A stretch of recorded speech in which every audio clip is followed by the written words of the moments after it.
Sportsmanship has always been an important aspect of many sports in their respective organizations.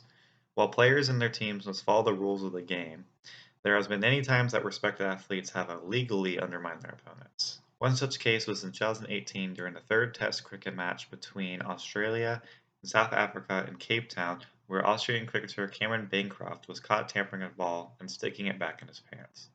This issue was admitted by Bancroft after the game interview with the team captain Steve Smith, in which Bancroft claimed he used yellow tape to get dirt off the ball, which was later to be revealed as sandpaper.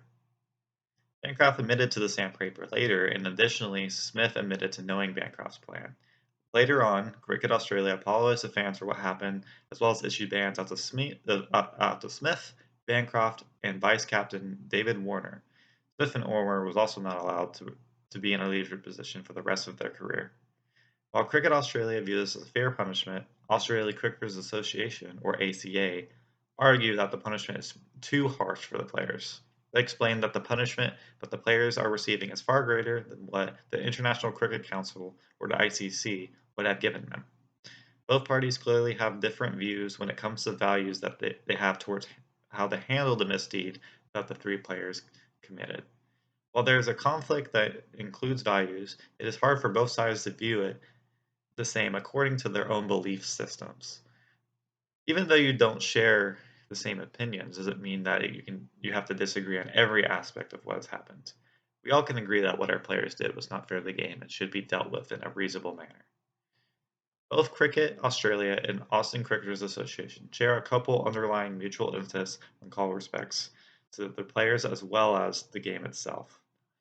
The parties promote aspect of community, unity, and fairness between each other through the sport of cricket. Cricket has always been an important part of Australian life for over a century and is something that is heavily shown through how they play the game.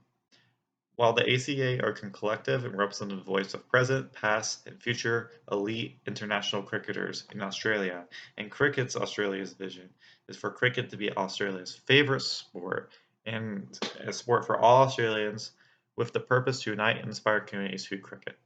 Both parties want the players to respect the game as well as each other and each person on the pitch.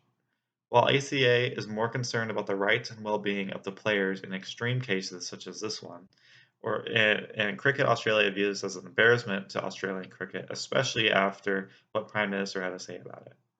It is clear to see now that Cricket Australia is more focused on the fairness of the game and the representation of the whole team, while ACA is more focused on the actual player themselves and their well-being. There are several ways where the objectives and values of both parties can be respected and represented, as well as those viewing this as a problem from the outside.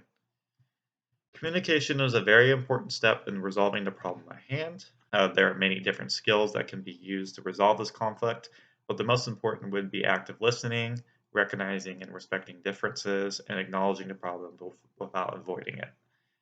First, we'll start with active listening, which gives a full attention to the speaker as well as the appropriate feedback. After, each party should be able to explain their reasons for how each player should be punished and give suggestions on how to solve the problem with respect to the other party's wishes. Understanding the point of view of the opposing party will make the resolution positive for both parties. It also goes along with recognizing and respecting differences that each party may have. Both organizations strive to promote their mission statements which clearly caches with how different they are. Even though each may be different, doesn't mean that common goals that they share, which was discussed earlier. The last skill is acknowledging the problem but not avoiding it, which can be an underlying problem that could be missed due to the lack of communication, especially shown in the previous two skills. Sometimes opposing parties can disagree with what they are saying without it being relevant to the problem at hand, which we want to avoid. The first two skills help with making the conversation relevant to both the problem and the values that they share or don't share. And after understanding those differences and values with each other, then we can move to reach a negotiation. While there are many forms of negotiation, the best used to fix the conflict currently is integrative bargaining. This bargaining technique focuses on the parties collaborating to get a win-win situation to solve their dispute. This strategy focuses on developing mutual beneficial agreements based on the interests of each party. Now that each party understands the values that they hold dear, now it's time to find the best solution that each parties to gain something. Each party can contribute to what they believe is fair to each other, and then discuss what is the best way to punish the players without making it too harsh. There can be multiple solutions as long as it works for both parties.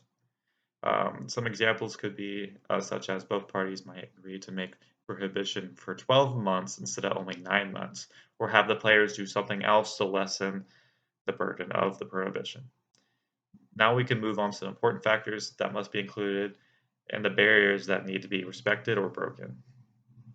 As said before, this is a values conflict where both parties need to understand the opposing party's views to really come up with a reasonable solution. The personality of each organization can make it hard to come up with a solution, but also needs to be more respected. ACA needs to respect the players and the needs of the rules and regulations of the game, and accept the punishments that may be long, while cricket needs to respect the well-being and fairness that ASE strives to achieve. These barriers, such as international cricket regulations, the media, and the fans themselves, that also need to be acknowledged while resolving the conflict.